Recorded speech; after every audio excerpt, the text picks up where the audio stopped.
Hello, everybody, and welcome to Theater Talk Live with my co-host, Michelle Sanders. How are you, Michelle?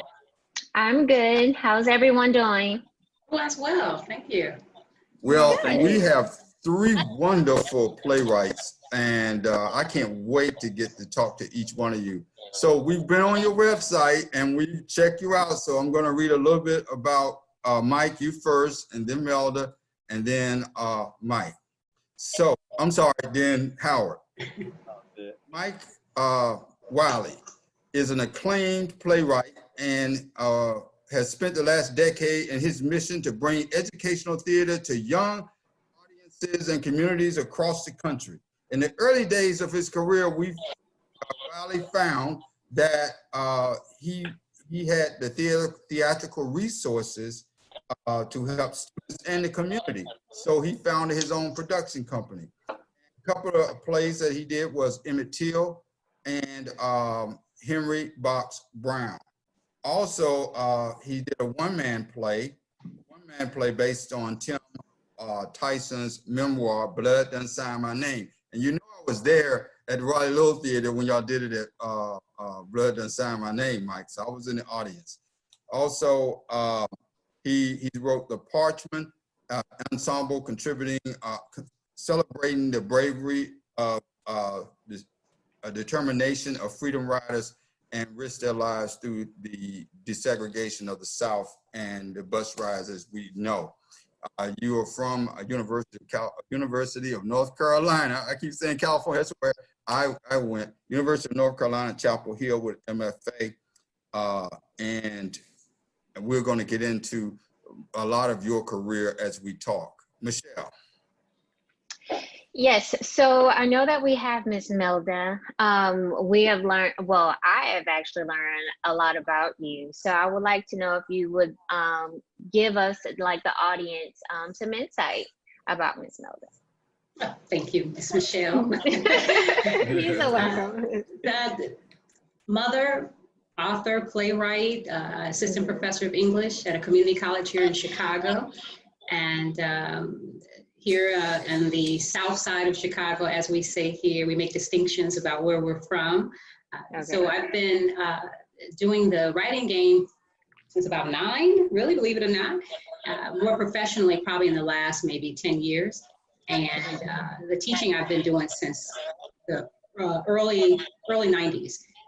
So what I do, but you know that, and then the playwriting probably in the last 10 years, the book writing probably a little longer than that. I do. So when you started writing your books, did you ever think that with writing the books, it would then be on stage? Well, I would hope so. From your lips to God's ears, the books have not made it on stage yet. The plays are just, the plays that I write are coming from my own from headlines, reality, and my own imagination. What you see on stage now. Okay, got you. Okay, we're going to move on to Mike, and I'm sorry. Why I keep getting you two guys?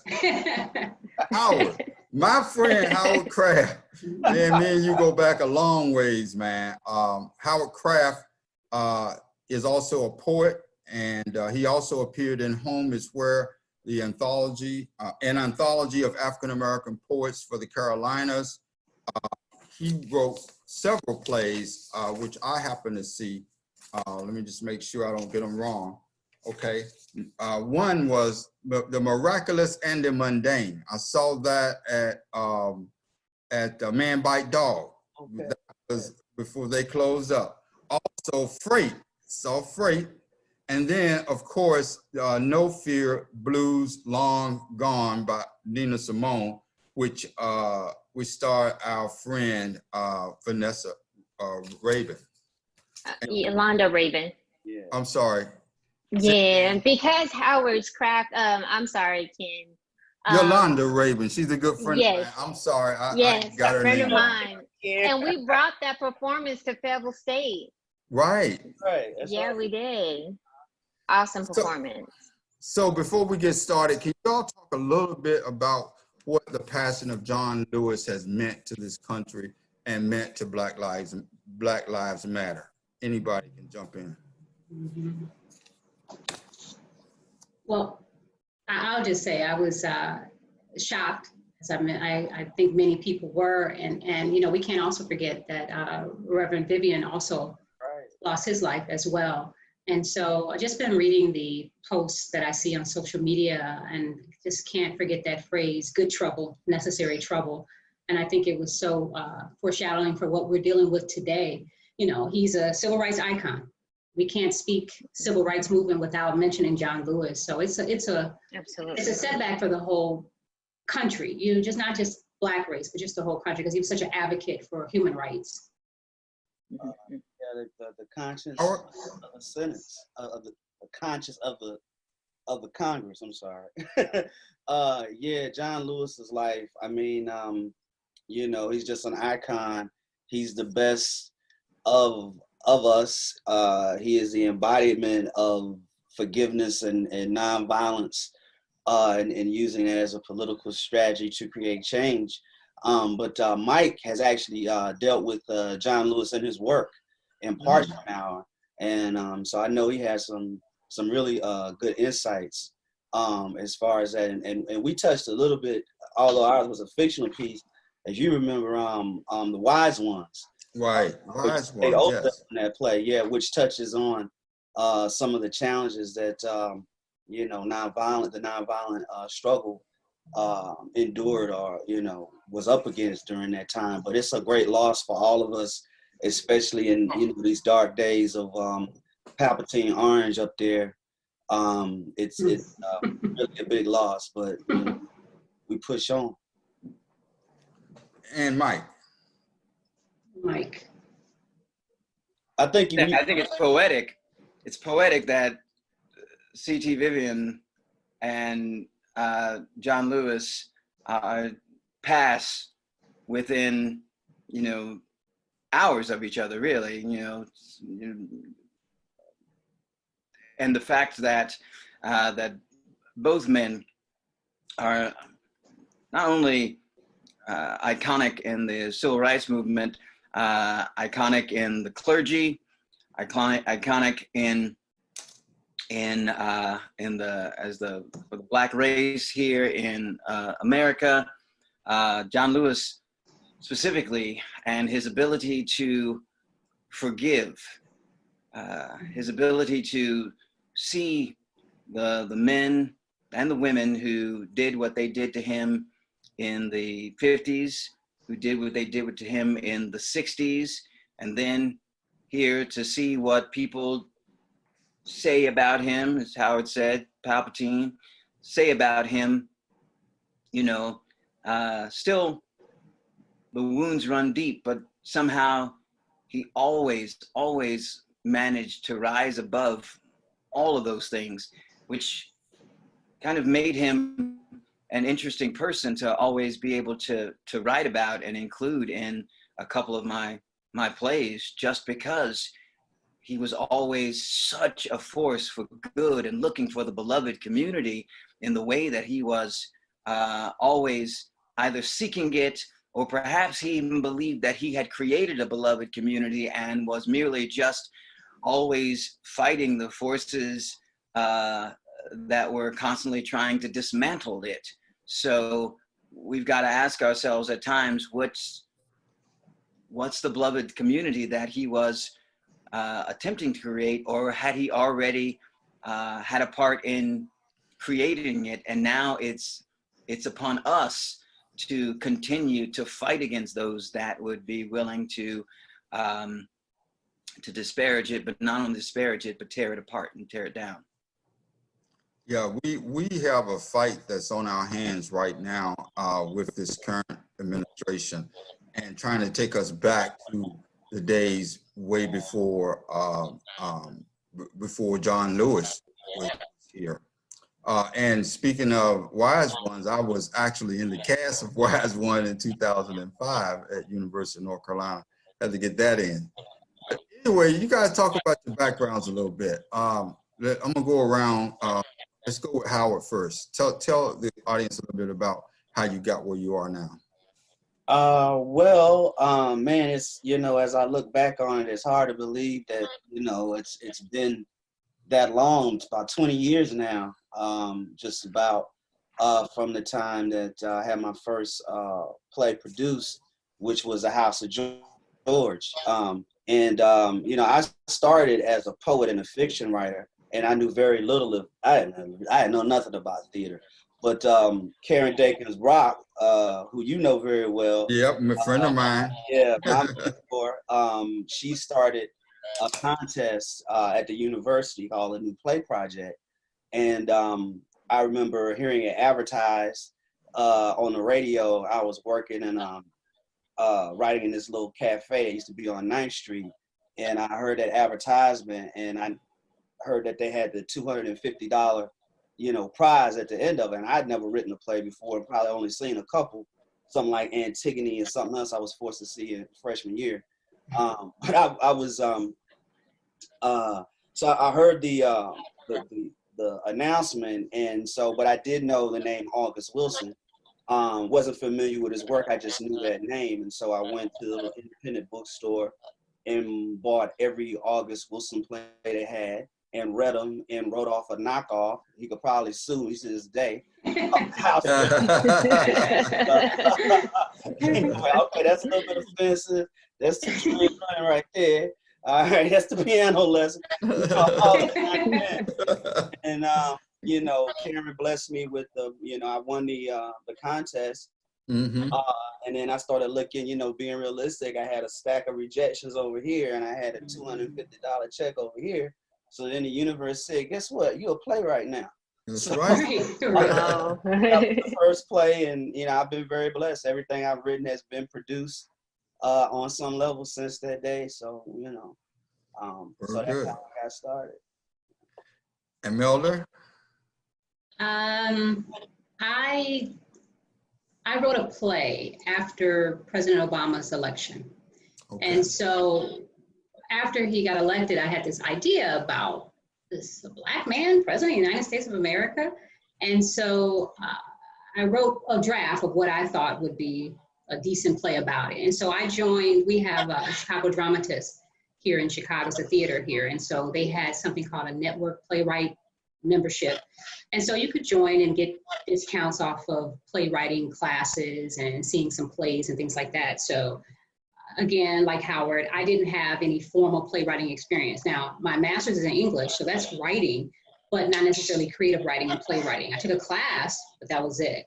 So had this idea, wrote it up, joined the Chicago Dramatist program, and I'm glad I did, because that's where I started taking the classes, if you will, to be a playwright. So I did something called a play in development or play in progress course. And so I got feedback. That was the first time I ever got feedback on something I had written.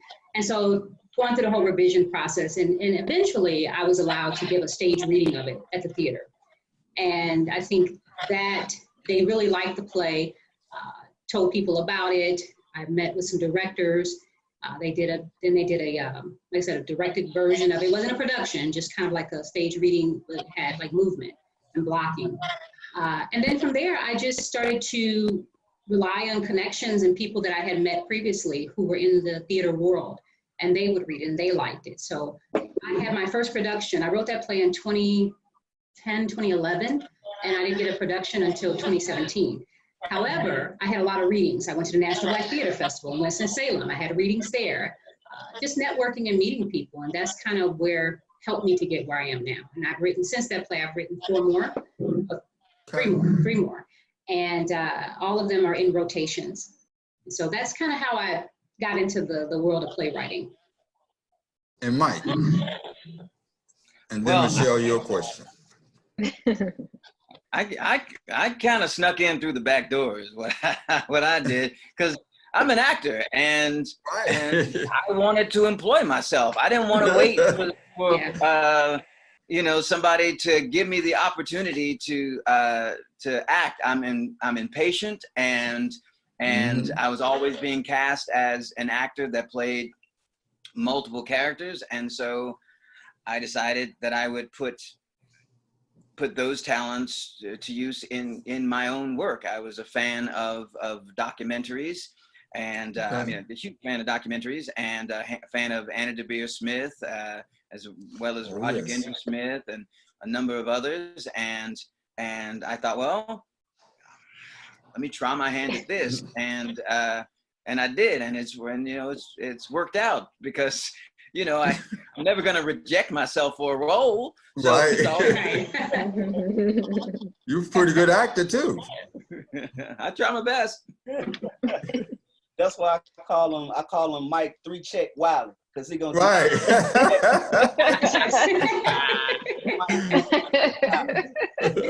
Like a Swiss Army knife is what I am. Right. Okay. Michelle? So it seems like everyone has a similar background at some point. And what I mean by that is you start out in one area and then you went completely to something else. So do you think that you may have any other hidden talents, or have you identified any of those? And it's like, hey, well, I didn't know I can do this as well. Let me, see what this is like. Just like, with you, with the teaching and it's like, okay, well, I'm gonna take this course. So you know what I mean? So it's like, for each of you, have you discovered anything else, any other hidden talents in this journey? Yeah, I'm trying my hand at screenwriting now. Yeah. So Okay. I've written a short and have ideas for a feature. And I'm also working, dabbling in doing a pilot for a television drama, working with someone on that. Okay. So, I think you have these stories and these ideas, and they can take any form, whether it be playwriting, a book, or a movie. I think the same ideas I have for plays, I can also transfer them to screenwriting as well. So I didn't know that I would go that route. And again, it's the same arc. You're using the same arc as in playwriting. It's just in a short, it's much shorter. But then in a feature length, it's a lot longer. But so I guess I'm developing, moving and transferring into another writing genre, if you will. Yeah. Okay. And I know that Mike said he's just going to jump in there. So Mike, have you jumped into a talent that you stumbled across? I think we lost him. We lost him. Oh, we lost him. Okay. Go ahead, Howard. Go ahead. Well, I'm also doing some screenwriting now. For me, things just kind of happen kind of organically. The universe just creates opportunities. It doesn't, not before the opportunities come, and you just got to kind of be open and go with the flow. One of my plays, which Mike was in, and also later we developed it into a audio drama, and we did 2 seasons of that, called The Jade City Pharaoh. And how that became a radio serial was after the play one night. Frank Stasio, who has a show on the NPR station, said, you ever thought about turning this into a radio serial? And so then I began writing audio drama. Okay. And then as far as the teaching thing, hey, you've been doing this for a while. You think you can Right. teach? Right. You gotta check. You can educate some. Yeah. You know what I mean? So it's kind of like the opportunities. The first screenplay I wrote was really, really bad, but it was an opportunity. The person asked me, we would like for you to write this. This was maybe 15 years ago. And, I didn't say I've never written a movie before. I said, sure. I went back to write a movie days and wrote a script. We ain't gonna talk about that script. I've learned. So for me, I think, and this is kind of what Melba was saying. I think the art of storytelling. I always say I come from storytellers. My grandmother, my aunt, I grew up, and there's a craft to telling a story. There's an art to it. And once you can tell the story, everything else is just a form, Right. That into the form. But if you don't have the elements of how to tell a story, it doesn't make a difference if it's a play, if it's a novel, if it's, and so it's that. And then it's just understanding the particulars of the particular form you're using. Like, if you're screenwriting, then, you're thinking about how to tell a story visually. Right. If you're writing a play, you're thinking about how to move this forward. Your main vehicle is dialogue. If it's a radio, that you're using, you know, the stage is the audience's mind. So how do you create, you know, conflict in the mind to use the mind as a stage rather than, you know, the limitations that you would have. And some things are closer to different forms. I think that, you know, writing a radio drama or even writing a screenplay is closer to writing a graphic novel than it is to writing a play. Right. You know, I think that, you know, writing a pilot is, or developing a television series is more related to writing a novel, you know, because you have characters over a long period of time. Right. One particular conflict that has to resolve one way or the other in 90 minutes or so. So, but it's all the basic elements of grandma, you know, telling you the story. Right. Was stole that apple pie. It's the same, you know, character, conflict, resolution, all of the elements are there. And I think that it's something that, because as African Americans, we come out of such a strong storytelling culture. It's just a matter of learning, you know, a particular form. And, you know, and you can learn anything if you have a desire to learn it. Right. You might want to repeat your question to Mike because he wasn't on. Mike, we lost you. What happened? Yeah. Spectrum. No. Spectrum funny. Technical problems, right? Spectrum. All right. So the question that that I was asking earlier was that, you know, it seemed like everybody has a similar background. You know, they started out in one particular area and then they have found, you know, their talent or a hidden talent, you know, in another area. So is there any other hidden talents that you have discovered during your journey that you know, just jump into it? Well, you know, popping and locking is something I've been really trying to Show us. Right. A live performance. Our crowd knows I'm lying. Okay, so for me, because my plays are kind of cinematic, you know, I write them because growing up, I didn't see plays growing up. I saw movies growing up, you know, and so I come from a world of going to see, you know, a matinee on a Sunday afternoon after church, or, you know, that, or then getting into high school and going on a Saturday afternoon. Never, not really going to see plays per se, even though I acted in plays in high school and so on and so forth. But that just wasn't something that we did in my family or my community. We wasn't, you know, it didn't seem like a place that was necessarily welcome to us, or welcoming to us. So when I write in a way that I see movies, and the way that movies sort of unfold in front of us in that way. And really, I've always wanted to direct film. And so, me too. You know, because I write my own work, and then oftentimes I'm in my own work, and then I've written ensemble plays as well, but oftentimes I'm in my own work. So in doing that, I'm sort of toying with the idea of directing through all of that, because I have an eye and for what I want, and I put it as much as I can down on the page. In fact, often a director will look at me after reading the script and say, "This is going to be interesting putting this on stage."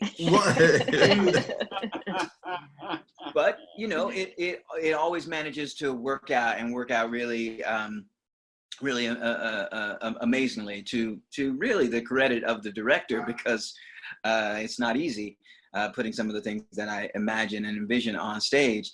But my hope now is, as I'm getting older and sometimes too old to play some of the characters that I wish that I could play. So I want to explore the world of directing films. And because I know some, you know, really great writers, Howard Kraft, I know that there's always going to be, you know, and you know, Howard. I mean, now I know Melda. And Melda,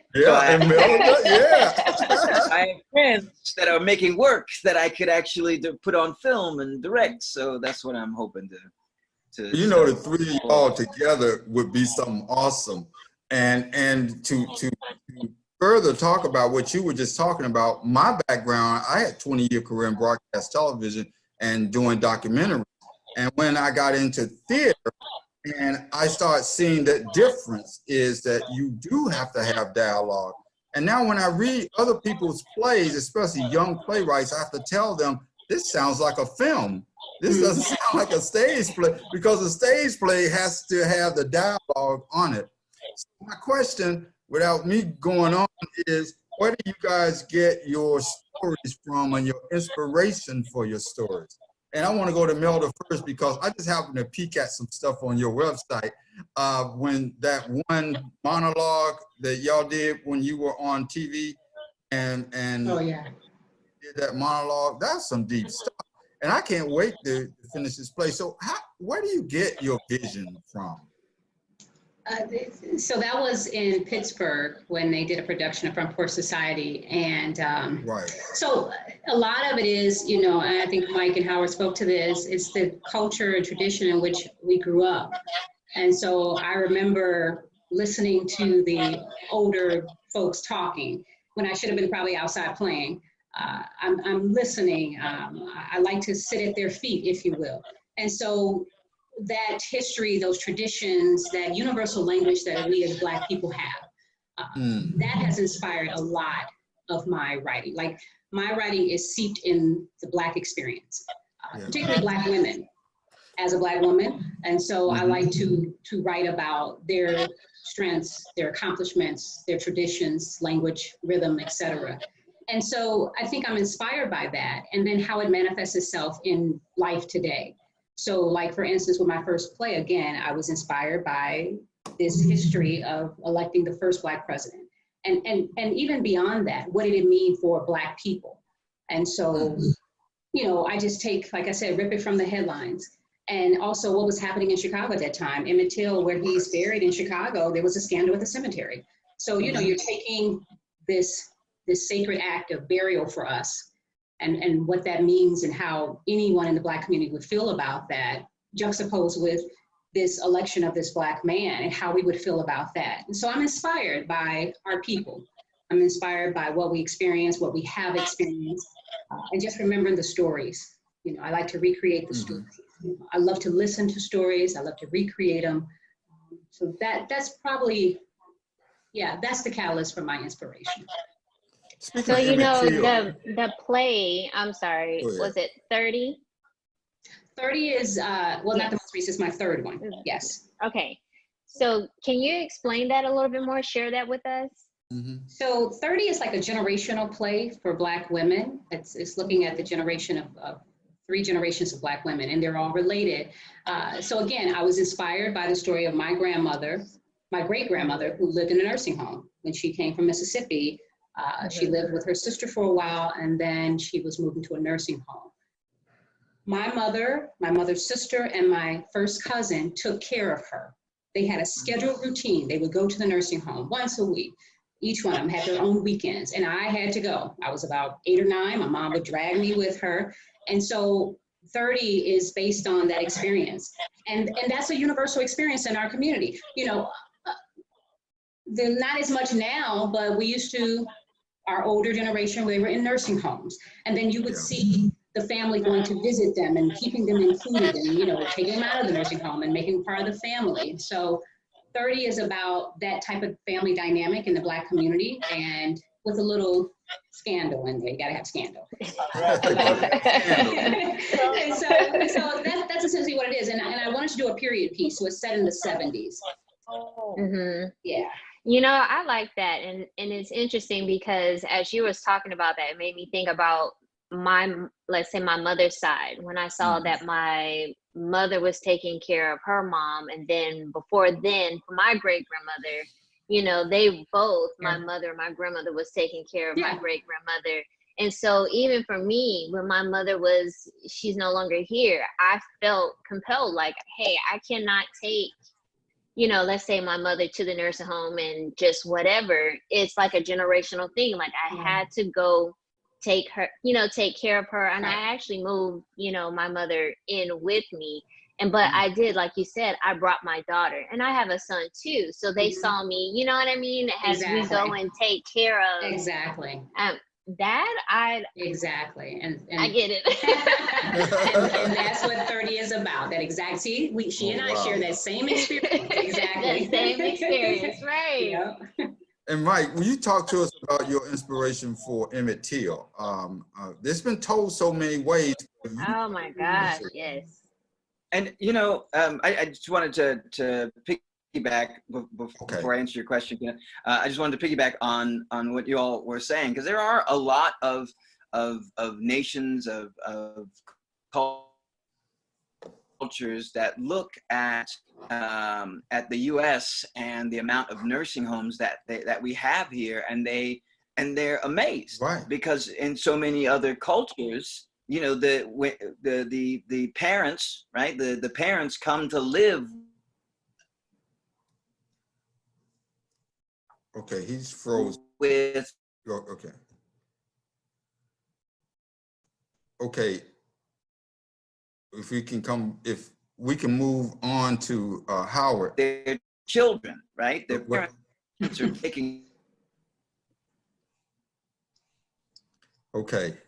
By the children in the same way that the children were taking care of the parents, and so they look at our society. We're losing you, Mike. Let me. I'll be right back. I'm gonna okay. check Are you my on connection. Teddy Riley's Wi-Fi? Like we can't have this today. So we'll let Mike come back. Howard, talk about the miraculous ending mundane. That play. Talk about it for us for a minute, and what inspiration was in writing that play. Initially, that I was writing that series for Central about healthcare disparity. Exactly. And I was a part of that. Yeah. So the original was a piece that I wrote for Central. It was a little different.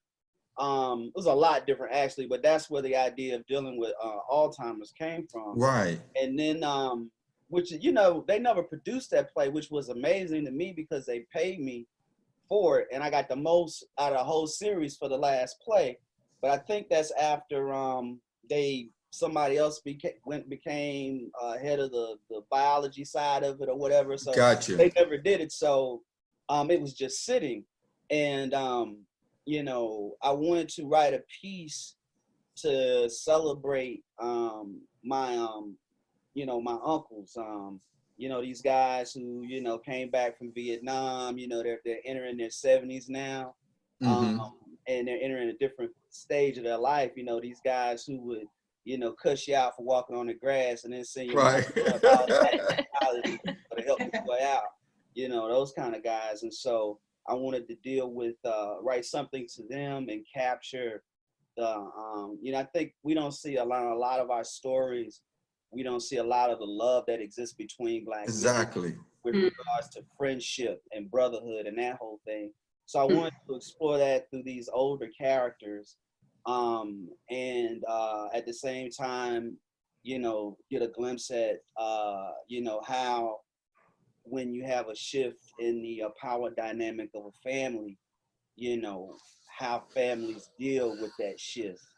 And how people deal with accepting things that they don't want to accept. And, it also gave me an opportunity. One of the things that I love about, I think why I've gravitated towards playwriting is I hear my characters before I see them. I can tell you what the character says and how they're going to sound before I can tell you exactly how they look. Right. And so being able to write the dialogue of my uncles, the things they say that make absolutely sense will make all the sense in the world when they say them. Like, you might say, exactly. I don't give a fat baby's ass about that. Sound like him. But you know exactly what it means. Right. To really capture some of that language. For me as a playwright, as a writer in general, I'm inspired by a lot of writers all across the board. But I think my style how I approach dialogue comes a lot from Richard Pryor and the genius. Oh yeah. Right. And the idea that you are busting out laughing and it's hilarious, and then when you sit back and think about what the joke is, you understand that it's really not that funny. It's really a deep social commentary. And so that's something I try to strive for in my approach to how I tell my stories. And so that was the inspiration for the Miraculous. But you know what? You hit a home run when you got Lakeisha Coffee to play in your play, man. Yeah, everything. That girl is something, man. What an actress. She is, you know, by far one of the most incredible and most versatile actresses that I have ever worked with. And she never forgets to remind me, she auditioned for one of the plays we did at Central and right. And she never lets me let. I said, I ain't had nothing to do with it. Karen, right. Karen don't play that. You know, so, but yeah, she is truly a gem for this area, and that's what's so sad about, among many things that's so sad about this COVID. You know, she had some right, like a lot of other artists that were getting ready to happen, and then this happened, and everything got shut down, and so. But yeah, it's been you know, she's been in several of my pieces and my best pieces, in my opinion. And with Mike in the whole Jade City from the play, we brought her over to the radio. She also played, you know, I created a whole character just for her. Right. You could have her in the radio serial. But yeah, she's amazing. So if you do something on actresses, you definitely want to make sure you get Lakeisha. Oh yeah, well I directed her a long time ago now, back in 2005. You know, okay. Wow. So we know each other. So Mike, come on with Emmett, since you're back. So you know, speaking of 2005, that's when I did the research for it.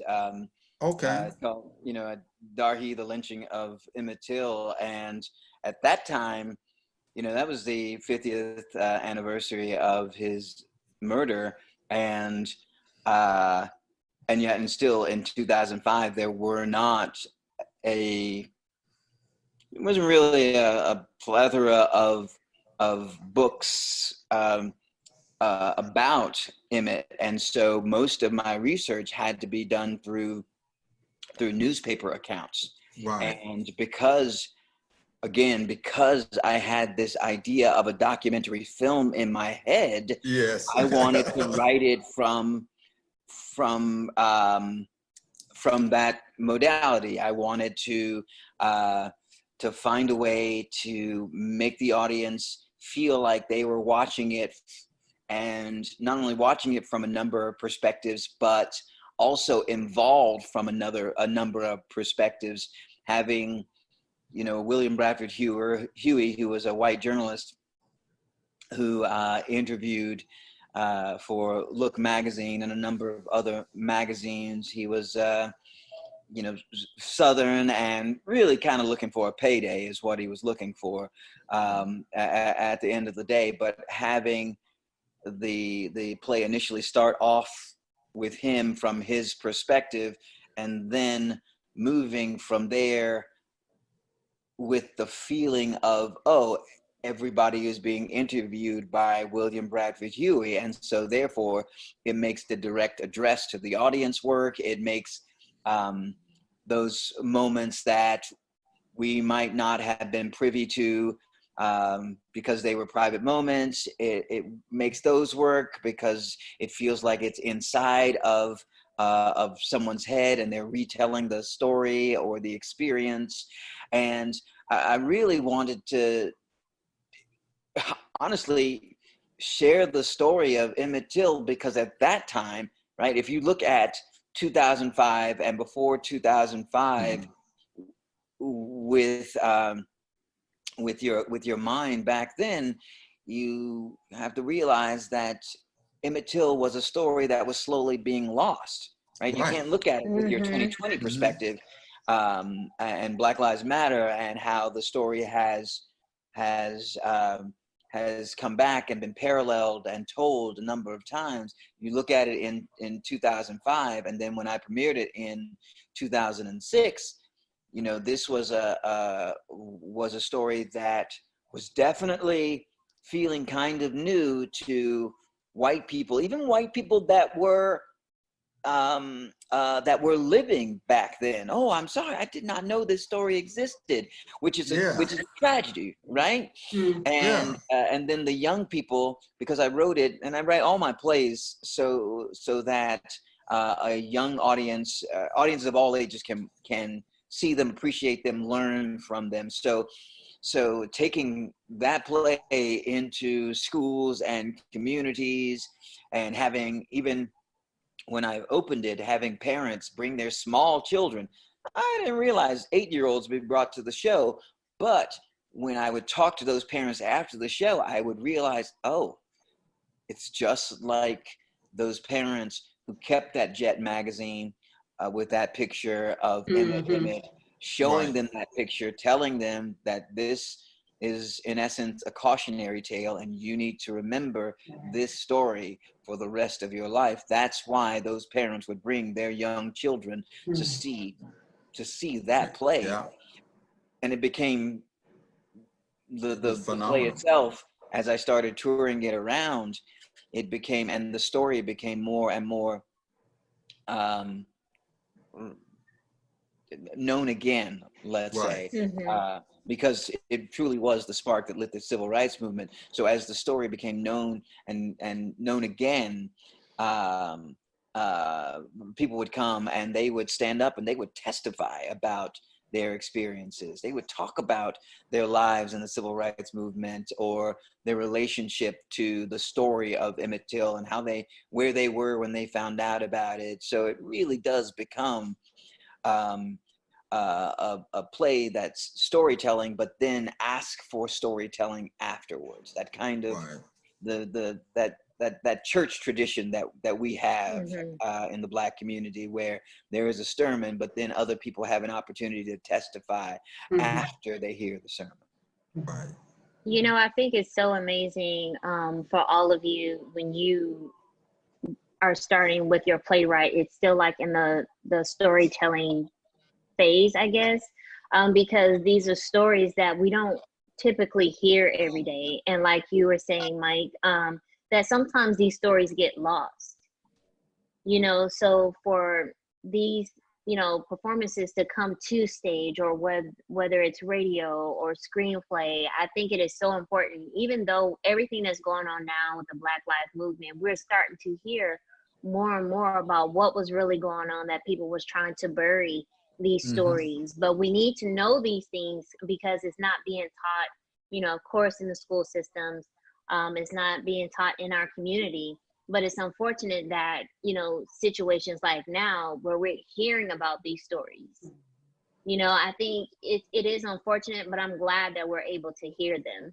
So with COVID going on, and, you know, we have, you know, the protesting, Black Lives Movement, all of these things happen. What are you guys doing during this time?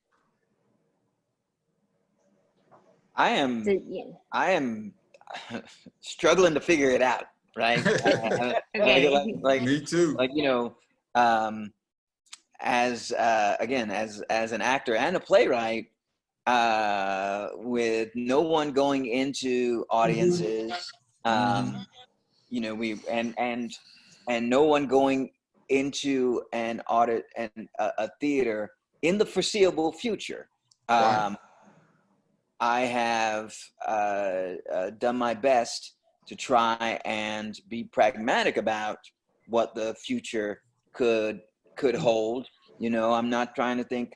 I'm trying to be hopeful, but I'm also being pragmatic about it. So, therefore, this past Friday, I shot or filmed my one of my plays. I have 8 titles that I need to put on video, because if schools aren't going to happen, and community theater's not going to happen, colleges, all the places that I would normally go into to perform, and best case scenario, I'm a solo actor. I don't travel with anyone except for a production manager, and when Howard and I work together, it's just he and I. So you know, that's best case scenario, going into a place and it just being myself or a couple of other folks. There are folks out there that are ensembles, that are whole dance troupes that, that cannot do this, that cannot figure out a way to make this happen because of quarantine conditions, because of the population, the amount of people that you can have in one space at once, and so on and so forth.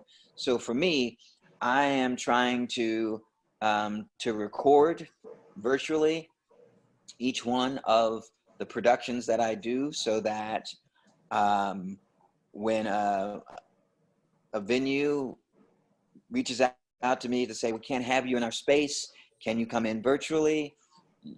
Well, yes, yes, I can. So I'm trying to look towards the future. It's not something that I want to do, and I'm kind of dragging myself toward it, kicking and screaming, because I'm a big believer in the relationships that the actor and the writer make with the live audience, and that give and take that happens there, and the learning and the Q&A that follows it. So it's a tough thing to do, but it's a necessary thing, because we got to eat. Absolutely. And so, like Mike, I guess I'm preparing too. However, right before COVID, I was hired for a commission with the Ensemble Theater in Houston, Texas. And so in February, I was there interviewing the family that the play is about. And then right after that, when I got back in March, is when everything shut down. So over COVID, I've just been working on that commission. I actually finished the draft about a week ago. So I've been preparing and writing for the day that we will be able to go back into the space and start to watch live theater again. So I'm just writing. I really have been immersing myself in writing. And I've been doing a lot of Zoom virtual readings. I've had two done of my plays. And right before this, I was telling Kenneth, right before we met, I had just finished listening to a reading from a theater in New York. They did a reading of Greenwood. So I spent a lot of time creating my own story, supporting other artists over Zoom, talking, doing panels like this. I've done several of these to talk about theater and the state of theater and what we're doing, maybe to inspire someone. So I'm just, trying to immerse myself in writing when I feel like it.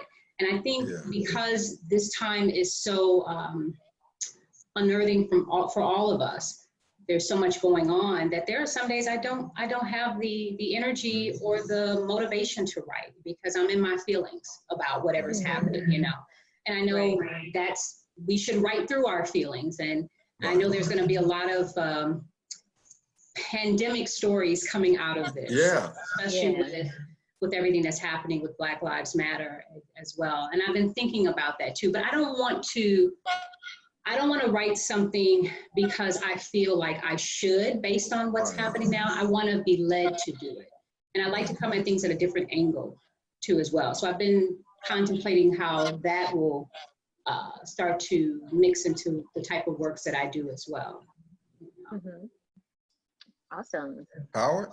I've been kind of like Mike and Melba as well. It's been the first part of it has been very creative, and I got some opportunities that may materialize, but COVID has, in terms of turning some scripts into actual screenplays, but COVID has kind of slowed up the momentum on both of those projects.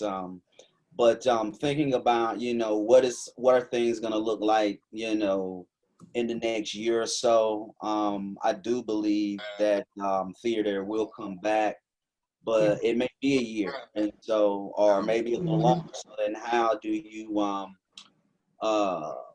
you survive during that time, and then how do you make sure that you're prepared when the time is over, because it will end. I kind of look at it like the token, the two towers, when Gandalf tells him at dawn, look to the east.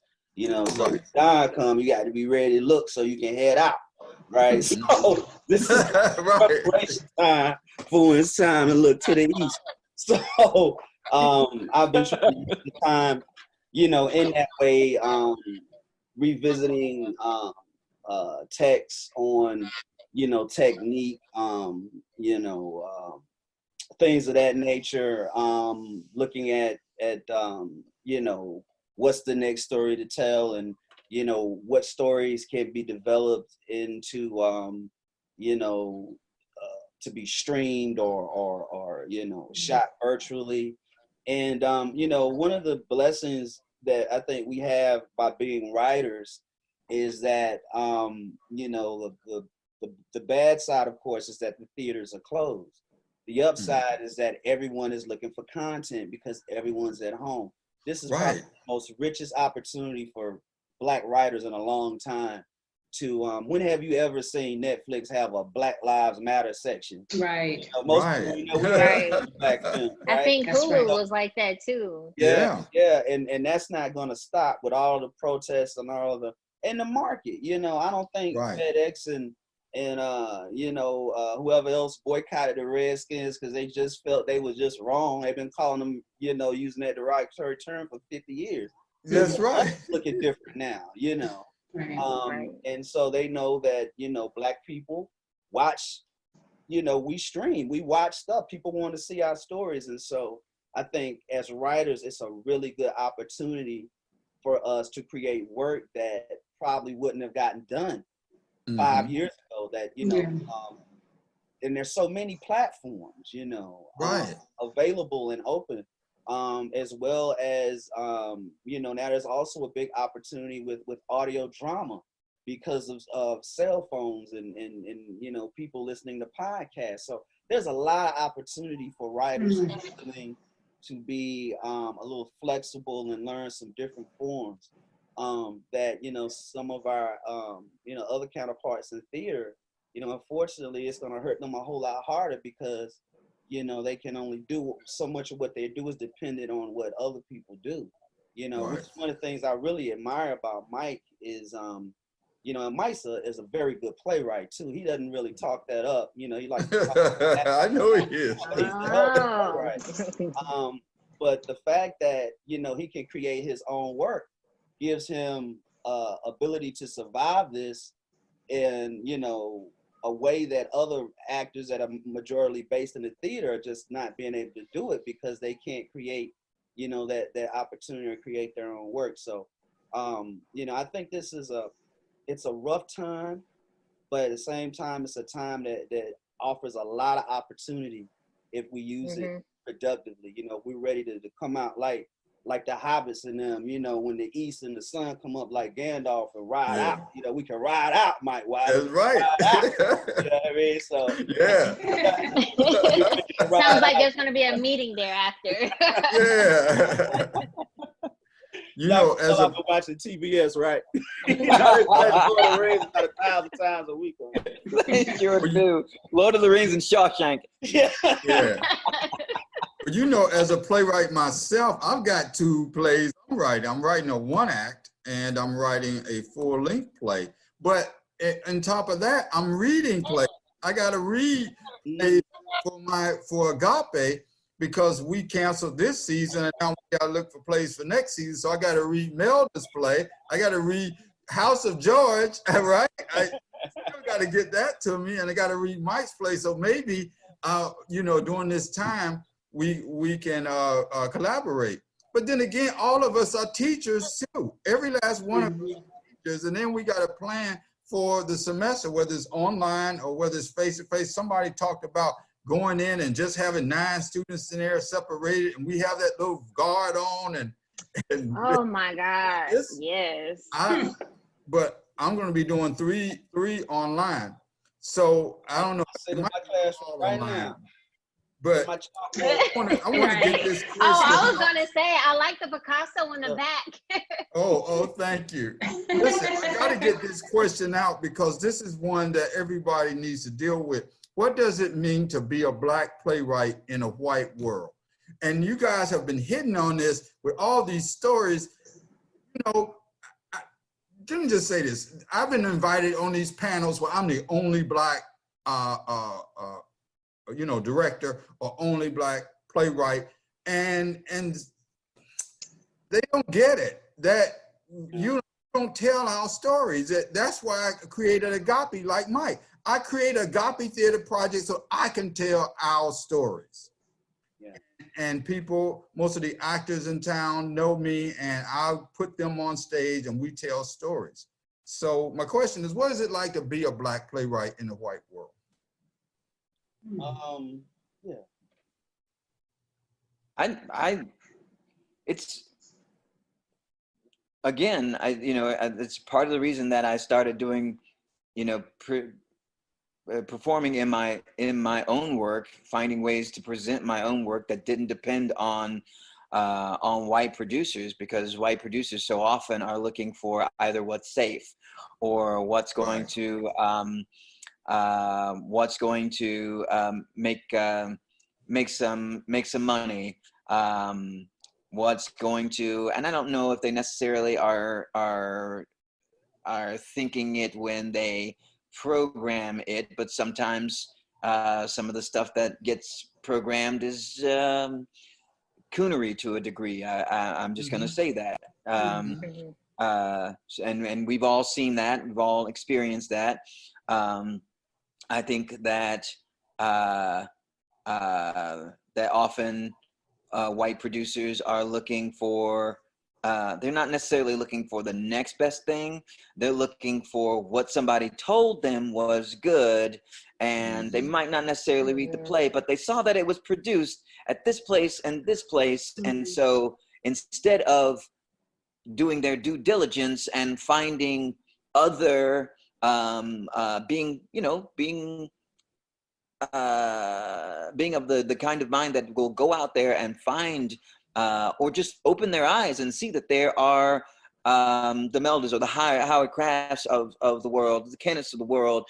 Right. No, they're just going to keep going to that same playwright that they've heard is safe, or they've experienced that is safe. And so that playwright keeps getting that particular work or that particular story done when we as a people, right, Black people, we are Baskin and Robbins, right? We have so many stories to tell. Yes, we are culturally from so many different places and do so many things and have so many stories to tell, and yet we continue to see the same story more often than not, the same story told over and over. Yeah, I have not had my work done in any white theaters yet. And that's okay with me. I remember when I was starting out, I was chasing them. I admit I was chasing them. I was writing them, sending stuff, trying to go to all their productions to show my face and maybe volunteer, And then I got love from Black theaters. And I mean, and that has been enough, and that has been sufficient for me. And now I'm getting calls from Black theaters that I had not even heard of. And I don't think that would have happened if I hadn't let go of that need or whatever I felt I needed from the white theaters, because that's where my focus was. Let me get my play here. Let me get my play there. Would I turn it down? Not necessarily, but I'm not chasing. I thought I had to do that. And I don't feel that way anymore. And so there's a lot of good work being done in Black theaters. There's exceptional work being done, and I feel comfortable with my voice and my work there. I feel like it's celebrated. I feel like it's nurtured there. It's appreciated there as well. And it was a sellout. It was a sellout at the National Black Theater Festival. Thank God for that. It was. They ate it up. It was, and there were whites and Blacks who came to support. So multicultural. Very, very much so. And even when I've had my plays at Black theaters, there are whites who attend as well. And so I'm fine with that. But I'm at the place now where I don't feel like I need to be validated by white theaters at all. Right. I don't feel that, again, I would like for my works to be appreciated by whomever wants to see them and learn from them. But I think my focus now is getting into as many Black theaters and as many communities as I can. Very good. How about you, Mr. Howard? That's a really good question. you know, this is going to sound crazy, but just follow me down the rabbit hole, if you will. I don't think of myself as a Black playwright the same way that a white playwright doesn't think of themselves as a white playwright. Now, saying that, I am obviously a Black playwright because I write from the experience from which I live. But that also means that I am a human being. So even though I am writing about the experience that I live, the Black experience, that experience is as universal as on a human level as a white playwright who writes about their white experience. Though we don't call that a white experience, we call that their human experience, right? So I want to be clear here, because what I'm not trying to say is that, you know, my work is, you know, above race and it reaches to, you know, no, not at all. I write from my experience, and as the experience of a Black man in America, right? And that story is universal in the way that any story of a human being in this world is universal, because they are a human experiencing that humanity under a particular set of conditions and how that plays out. So, you know, so I say that to say that, you know, I consider myself to be a child of the Black arts movement. You know, that's the main movement that I learned, and that is in with regards to writing work to raise the consciousness and awareness in the community. Now that said, I never go into a play saying these are the lessons I want to teach. I go into a script to tell a story. Right. And what I come out of is that experience that is going to raise the level of consciousness, because that's what I'm brought up on. Right. Like if you take, and this is a different genre, if you take Hemingway, you're going to get a very misogynistic white male experience, because that's what he comes out of. We're not going to call it that. We're going to call it universal, and everyone should read it. Right. But that's what it is. Yeah. I think it was Rocca who said that, you know, Shakespeare, when you break Shakespeare down to the bare essence, he's a British nationalist. Right. You know, when you think about the subject matter of his plays and how I play, that's exactly. So he's writing out of that experience. So I say that in terms, I know a lot of times people want to, particularly with Black artists, they want to find a way to put them in a box, you know, and say that, you know, what they're doing is something different than anybody else is doing, because it's the same thing. It's just, it's not the same thing in what it comes out of, but the same universal lessons are there that are in your work. So don't try to act like our work is a subset of theater, is a subset of the human condition. It is not. And yours is not to be held in any higher esteem, because it is not. It is all a human experience under a certain in a certain cauldron of existence, for lack of a better way of you preach, man. But yeah, I just don't want to get that, you know, get that confused. Because that's what I see, you know, when I look at, you know, name me any writer in the English language that's better than James Baldwin. Name one. Or Mira Baraka. Who has, you know, a better language than the English language. But they always want to act like he's writing a different kind of English. Right. You know, we don't look at him, you know, when we're studying African. No, he's one of the best writers this country's produced, period. And y'all need to get with that, coming out of his experience. Right. And so that's kind of where I come with it. As far as chasing theaters, I think I'm the luckiest playwright in the world, because, you know, everything I've written has been produced on some level. And that's coming out of, you know, that great start with Karen, and then, you know, work crossing over.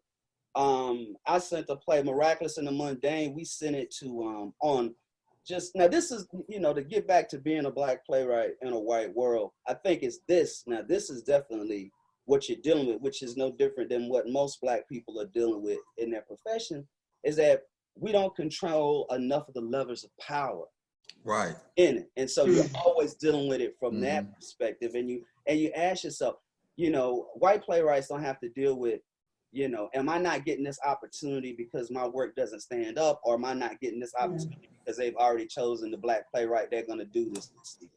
You know? Right. Us in this position of, you know, fighting against each other. You know, if they decide, okay, we're going to do Black transgender plays this year, So, you know, all that, or we're going to just do black male plays this year, or this is the year we're going to, you know, they never do. Why don't I have to deal with that? You know, that stuff They don't. doesn't get done. You know, our stuff is always, you know, how many weeks do we have during February? You know, and that creates, you know, that tries to put us against each other. And this, you know, fight to be the black playwright, you know, that's going to get their work done, that's going to break through. But, you know, for me, you know, I think this is something, if you are a playwright, if you're an artist, you know, you don't do this because you're trying to get paid. Because if you are, you're ignorant. You never, you know, I mean, you do this, you hope you'll get paid. Me and Mike Wiley have that we go by. GTP, get that paper because we got to get it. We got these kids and wives and stuff. You know, but that's not why we do it. You know, we do it because if we didn't, you know, we would be plunging ink pens in our eyes. It's who we are. It's what God made us to be. And so with that in mind, I just try to put work out. I just try to put work out, and the universe will do with it what it will. My job is to ask these questions and to put it out there. And so I just try to focus on that and, you know, to keep writing. I mean, because if you think about, you spend too much time thinking about who's going to feel this, you can't write for that. You know, you can't. You know, what I was saying about Memphis, we sent Miraculous in the Money. You saw that. That's a blackity black play. You don't get no blackity. And a lot of white audience saw that play too. And they loved it. They love it. They loved it. I don't write it, but, you know, I just tell the story. But they love that play because the play is universal. You know, it's universal. It's about humans dealing with, you know, that kind of trauma, that kind of trauma. And if I can appreciate that story, if it's, you know, a white couple in Wisconsin and the story's about them, why can't I appreciate that story if it's happening in the black community in Durham, North Carolina? You know, because it's the same situation. You know, it's just a different cultural experience dealing with the situation. And you know, Mike has been emceeing at Raleigh Little Theater the previews, and I had a chance to have one of my plays in every time they did.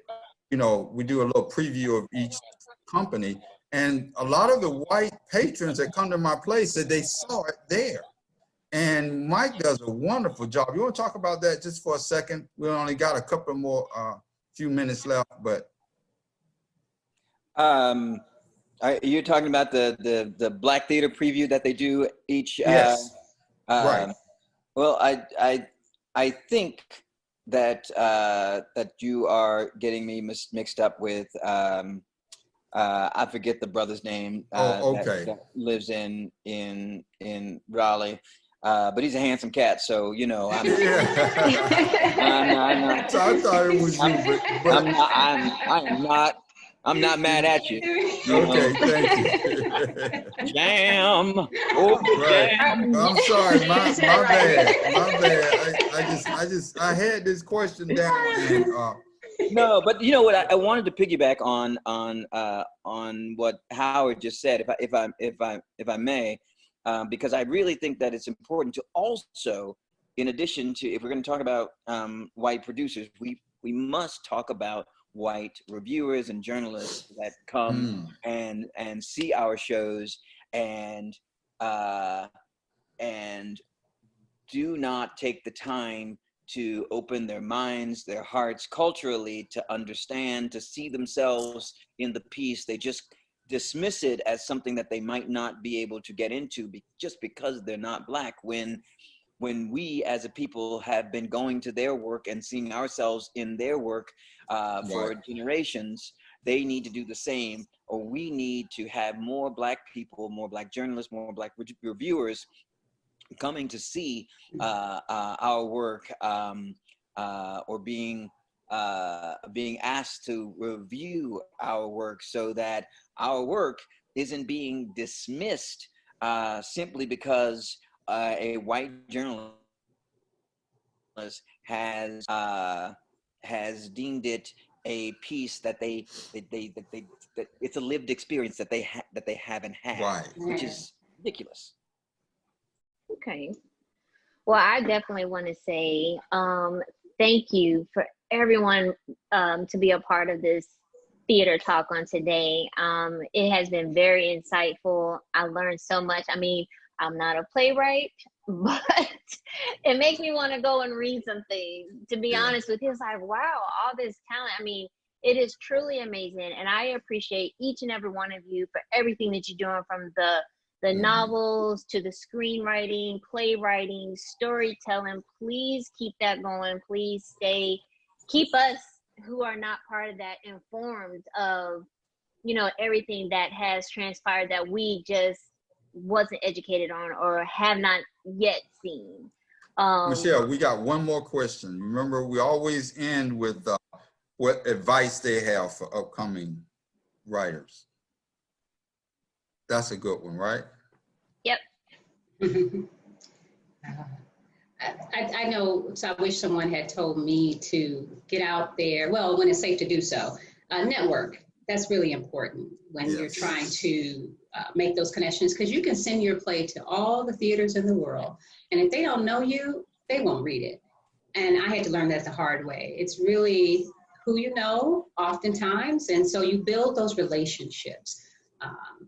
And if you can, any way you can do that, try to build the relationships, go to the festivals, go to the conferences, support other playwrights' work. That's important too, to help you to make those connections and build that community so that you can get your work out there and write. I just would piggyback off of what Melda said. I mean, that's the 100% gospel right there. In terms of everything she said, but definitely the networking. And that's something that I didn't realize early on. I was very fortunate. I got a lot of my stuff done locally and had a lot of support locally, but I could have moved a lot faster if I understood that so much is about the connections you make and who you know. And you have connections that you don't even think you have, and real shortly, Freight was the play that made it off Broadway. And that's the best play I wrote, but that's not why it made it off Broadway. It made it off Broadway because the light designer in Chapel Hill worked with Woody King, and she sent Woody King the play. Right. Woody read it because he didn't know who I was, but he knew who Jackie Perkins was. So he said, I'll read the brother's play. And that was my opportunity. And so much is about those contacts, and we have them. You just have to think and be creative about, it could be like, who went to church with whose cousin at that wedding, somebody that works at the National Black Theater Festival. Let me get the, so we really have to do that. And I think that's a good lesson, especially as African Americans, to understand our power as a group and, the 6 degrees of separation, and being able to network with each other and help each other out to push the work. And then the other thing I would say is exactly what Melda said. You got to write. You got to write. And understanding that, in my opinion, playwriting is not a destination, it's a journey. The journey never ends. On your last day, you should be trying to write your last great line of dialogue. And if you keep that, if you make it about what is the best, what is the highest of your potential that you can reach, and you focus on that, then your work will continue to get better and better. And so you just strive every day to be a better. What have you done for your, that's the last thing I say on it. Try to do something for your writing every day. If it's reading theory about the work, if it's reading plays, reading, watching film, journaling, whatever, every day, be able to, when you go to bed, to say, I did this for my writing today. And if you do that, I think you continue to get better and better. And the thing I'm most proud of about myself is that I'm a better playwright in 2020 than I was in 2000, right? And hopefully my goal is to be a better playwright in 2021 than I was in 2020. And you make it about your own path and what you can be and what you can manifest. And are you writing to the top of that? They don't get sidetracked by what other people are doing, and be happy for them. Don't get into the hating game. Oh man, I wish I had that option. I wish that could have been me. Why, because that drains, that pulls away from the creative energy. You know, just be happy for that person. And when it's your time to shine, you know, sometimes other people get so caught up in the shine that other people are getting. When it's their time to shine, they can't even turn their light on. You know, they done ran out all their battery. Right. You know, worried about hating on the next man or woman. So, and you don't know that playwright's journey to get where they are too. Exactly right. You don't know. That's right. That's exactly right. Absolutely. And I just want to add that, you know, I agree with everything that has been said thus far, especially honing your craft, right? Honing your craft, honing your craft, honing your craft, sharpening the saw, as that whatever that famous book was a few years ago, just always constantly sharpening the saw. And I will tell you that I learned more about playwriting from Howard Kraft than any other, because I'm constantly asking him questions about structure, about any number of things. So I learned so much from Howard. I learned so much from other playwrights in reading, but not just reading, and asking questions about the books they might be reading. Never be afraid to ask those questions again, to sharpen the saw and hone your craft. And the second thing I will say comes out of my own experience, and that is diversity. And what I mean by diversity, I mean is diversify. Not you know, there is the concept of, yes, staying in your lane. Yes, there is the concept of doing that, but at the same time, an artist is an artist is an artist. Something you asked just a little bit ago, Michelle, about any other things that we are trying. Years ago, a good friend who has since passed, but at the time he was in the hospital, he was dying of cancer, and I told him that I was interested in learning how to play an instrument, because he had taught several notable people how to play an instrument. And he looked at me, and he was kind of weak, but he said, "Well, you're an artist, aren't you?" I said, "Yes." He said, "Well, then do it." An artist is an artist is an artist. If you're willing to explore it, willing to learn it, willing to put the time in, then you should be able to do it. Again, going back to Howard will say, "Yeah, I'm working on this this period piece right now, but then I'm going to work on this Western, and then I'm going to work on this."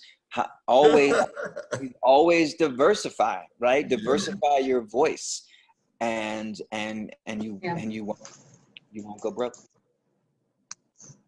Well, you know what? We had a great discussion, and with three. I mean, when I went to you guys' website, I didn't know the depth and the breadth of each one of your work. I knew Howard, because Howard and I, we go back through the plays at NCCU.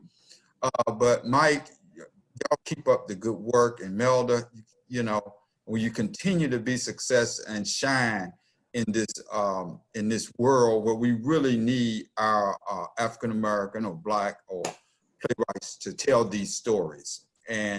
And as I told this young playwright, he was writing me, I says, you got to tell the story. You got to have a beginning, a middle, and the end, you know. It's got to say something. We need to know something about the characters so we can feel the characters, right? So we really appreciate it. And Michelle did her homework too.